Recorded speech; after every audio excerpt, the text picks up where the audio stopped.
First-time homeowners, does your kitchen sink stink? You need to clean and sanitize it at least once a week. And yeah, you heard me right. The place where your dishes, hands, and other stuff gets washed needs washed. Don't look so guilty. Your parents probably didn't do this either. Then again, these are the same people who would lick a napkin to clean food off your face when you were a toddler. I think you got more in your cheeks than you did in your mouth. But over time, tiny food particles, grime, grease, and other gunk can build up on the surfaces in and around your sink, resulting not only in a sickening stench, but possibly in foodborne illness. But you can avoid this ick by cleaning and sanitizing your sink regularly. Here's how. Remove dishes and other obstructions from in and around the sink.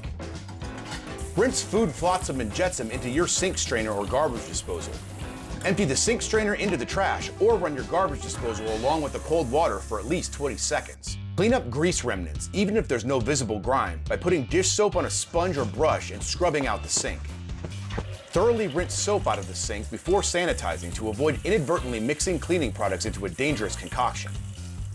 Grab a spray bottle and mix a bleach solution containing 1/3 cup of liquid chlorine bleach per 1 gallon of water, or the proportionate amount for your bottle. Spray down the inside of the sink with the bleach solution and scrub it with a clean sponge or rag.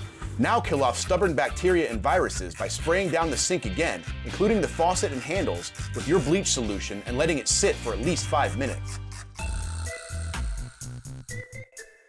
Wipe it all down with a clean, wet rag. Let it all dry before resuming use.